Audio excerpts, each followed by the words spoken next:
The red box arrives on your doorstep once every 2 weeks if you're lucky, once a month if you're not. It's stamped with the CLAP logo, the government food program, and a photo of Nicolás Maduro smiling. Feeding the people, the slogan reads. Inside, supposedly, is enough food for a family of 4 for 2 weeks: 2 kilo rice, 1 kilo pasta, 1 kilo beans, 500-gram powdered milk, 1 liter cooking oil, 1 can of sardines. That's the official inventory. That's what the government pays for. That's what appears on the invoices. But when you open the box, here's what you actually get. Rice filled with worms and small stones. The kind they sell as animal feed in other countries. Pasta that's been sitting in a warehouse for so long it's literally turned gray. When you cook it, it dissolves into mush. Beans so old and dry they never soften no matter how long you boil them. Powdered milk that's expired by 3, sometimes 4 years. It smells like plastic. When you mix it with water, it doesn't mix it with dissolve. It just floats in clumps. Cooking oil that's been cut with something, nobody knows what, it tastes metallic. Sardines in cans, so corroded they're dangerous to open. This is what 6 million Venezuelan families receive. This is what the government calls revolutionary solidarity. And this is what someone charged Venezuela $7 billion to provide. The markup? Over 300%. The quality? Barely fit for animals. The crime? Calling it charity while getting rich off starvation. To understand how this happened, you need to understand where Venezuela was in 2016. The country was collapsing, not slowly, not gradually. It was imploding in real time. Oil prices had crashed in 2014. Venezuela's economy, which depended on oil for 96% of its export revenue, went into freefall. Inflation hit triple digits, then quadruple digits. The currency became worthless. Store shelves emptied. Hospitals ran out of medicine. Basic goods like toilet paper, diapers, and soap became luxury items that only the wealthy could afford. And then came the hunger. By 2016, Venezuelans were losing weight at an alarming rate, not because they were trying to, because there was no food. Supermarkets had nothing to sell. Farmers couldn't get seeds or fertilizer. Import companies couldn't get dollars to buy goods from abroad because the government controlled all foreign currency and wasn't releasing it. People started eating once a day, then once every 2 days. Children stopped growing, the elderly started dying, hospitals reported cases of malnutrition that doctors hadn't seen since medical school. This was happening in Caracas, in Valencia, in Maracaibo, in cities, not remote villages, in one of the most oil-rich countries on the planet. The government's official response was denial. There is no humanitarian crisis, they said. This is economic warfare by the United States. This is sabotage by the opposition. This is a media fabrication, but even Maduro knew he couldn't sustain that lie forever. People were literally starving to death. Something had to be done, not to actually solve the problem, but to create the appearance of solving it. In April 2016, Maduro announced the creation of CLAP, Comités Locales de Abastecimiento y Producción, local committees for supply and production. The government would bypass supermarkets entirely and deliver food directly to families, subsidized boxes containing basic staples, distributed through community organizations, twice a month, to every household that needed it. Nobody will go hungry in the Bolivarian Revolution, Maduro declared on national television. We will feed our people. This is revolutionary solidarity in action. It sounded good. It sounded like a government actually trying to help its citizens. International media covered it as a humanitarian response to the crisis. Even some opposition figures grudgingly admitted it was better than nothing. But there was a problem. The government didn't have the infrastructure to do this. Venezuela's state-run food import company, PDVAL, was bankrupt and plagued by corruption scandals. The Agriculture Ministry couldn't organize a program this massive.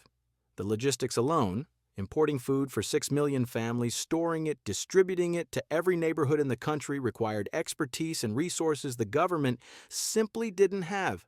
They needed a contractor, someone who could handle the entire operation, someone who could move fast, import massive quantities, and ask no questions. Enter Alex Saab. Alex Saab Moran was a Colombian businessman from Barranquilla, In his early 40s, heavy-set, unremarkable. He'd made a modest fortune selling electronics and air conditioning units. Nothing spectacular. He was comfortable, but he wasn't rich. Not by any real measure. But Saab had something more valuable than money. He had connections. In 2011, he'd met Álvaro Pulido, a Venezuelan businessman with ties to the Maduro government. Through Pulido, Saab got introduced to high-ranking officials in Caracas. He started winning small government contracts, equipment purchases, minor infrastructure projects, the kind of deals that wouldn't raise eyebrows but would build trust. By 2016, Saab had positioned himself perfectly. He had relationships with ministers, he knew how the system worked. He understood that in Venezuela, government contracts weren't won through competitive bidding or technical merit. They were won through loyalty and a willingness to do what needed to be done without asking uncomfortable questions. When Maduro needed someone to run CLAP, Saab's name came up.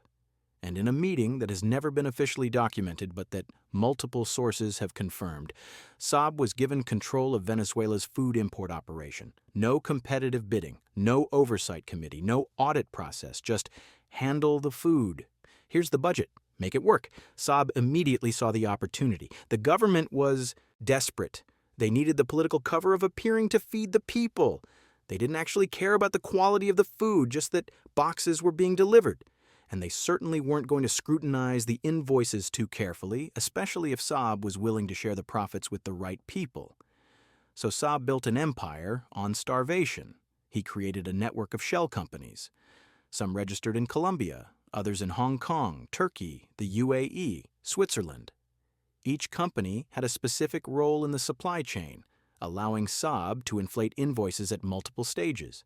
A company in Hong Kong would buy the food. A company in Turkey would warehouse it. A company in Colombia would ship it. Each transaction added a layer of markup. The food itself came from the cheapest possible sources.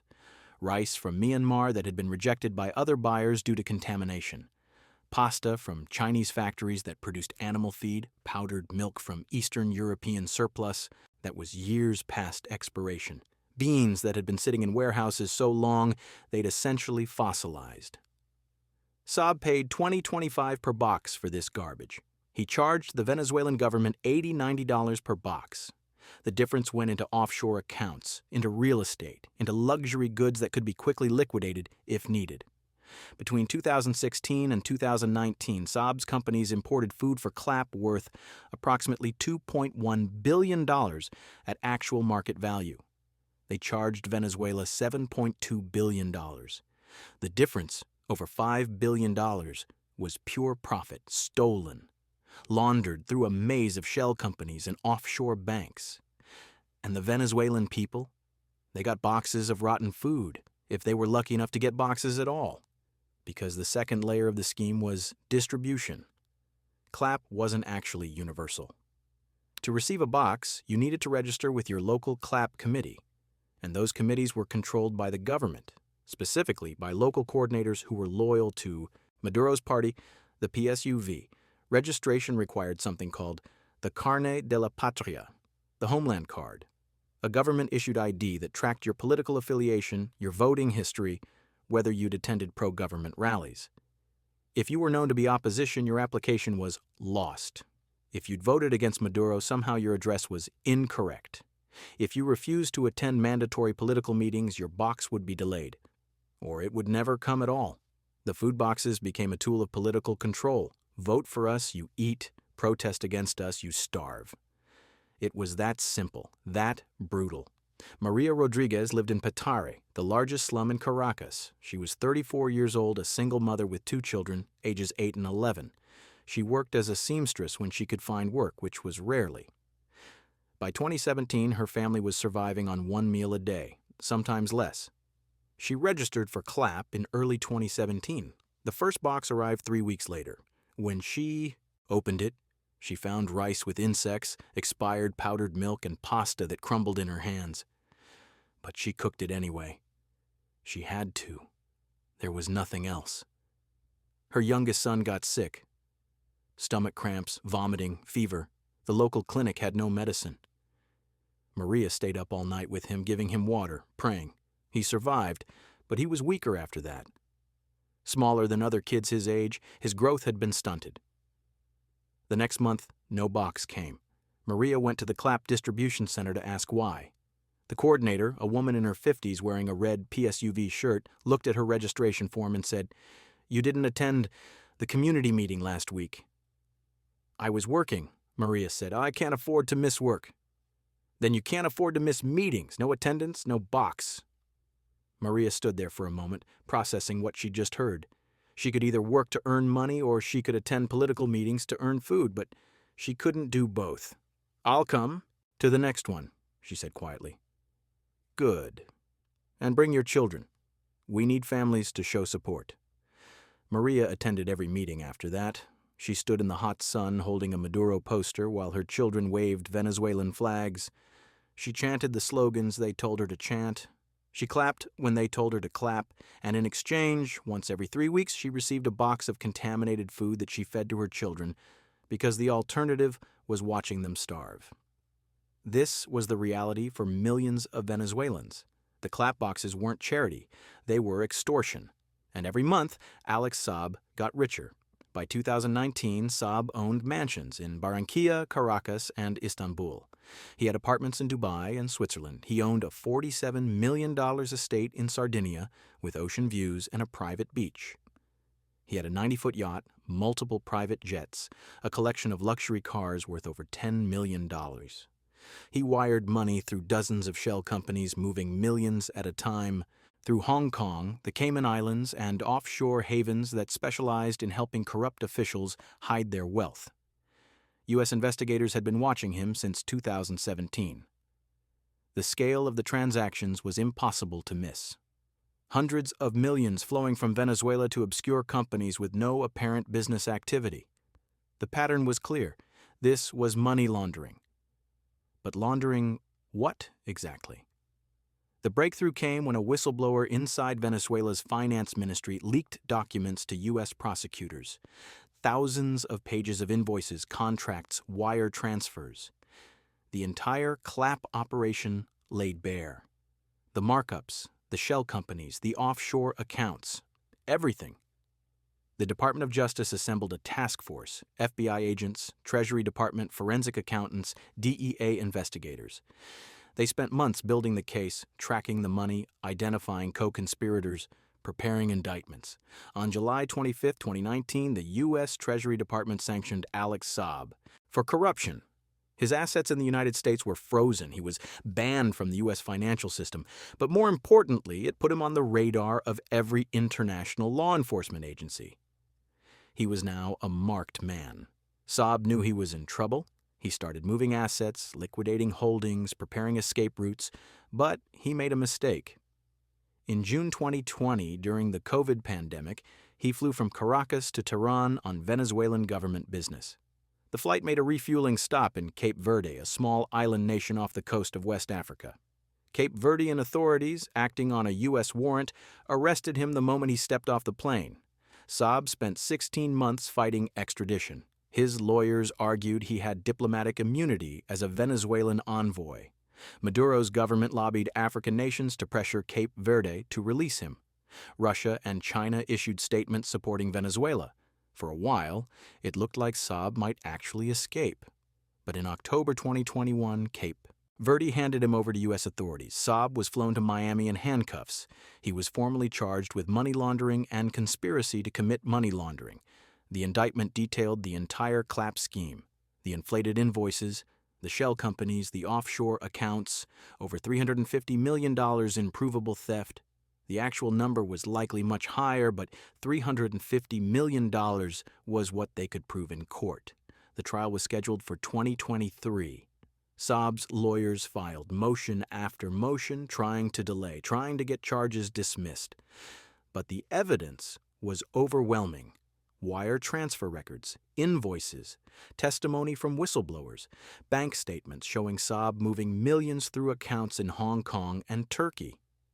In November 2023, facing a mountain of evidence and the possibility of 40 years in federal prison, Alex Saab made a deal. He pled guilty to one count of conspiracy to commit money laundering. In exchange, he agreed to cooperate with prosecutors. to provide information about other corrupt schemes, to testify about who else was involved. And the names he gave changed everything. According to Saab's testimony, which has been partially sealed but leaked through court documents, the clap scheme went all the way to the top. Maduro knew about the markups. His wife, Celia Flores, had personally approved some of the contracts. Diosdado Cabello, the powerful president of the National Assembly, had received millions in kickbacks. Tarek El-Aissami, the vice president, had helped set up the shell companies. The entire inner circle was involved. Saab claimed he kept only about 30% of the stolen money. The rest went to Venezuelan officials. He provided account numbers, wire transfer records, meeting notes, everything prosecutors needed to build cases against Maduro's inner circle. Of course, none of those officials will ever face trial in the United States. They're protected in Venezuela. And Maduro has made it clear that anyone who cooperates with U.S. investigators will be considered a traitor. Several Venezuelan businessmen who've provided information to prosecutors have had family members arrested in Caracas. Some have disappeared entirely. But the revelation of the scheme had consequences. International organizations that had been providing humanitarian aid to Venezuela demanded audits. The few countries still supporting Maduro diplomatically started distancing themselves. Even Russia and China, Maduro's most important allies, privately expressed concern about the scale of the corruption. Back in Venezuela, the clap program continues. The boxes still arrive, though less frequently now. The food is still contaminated, the distribution is still controlled by political loyalists. But now everyone knows it's a scam. The facade is gone. Maria Rodriguez still gets her box every 3 weeks.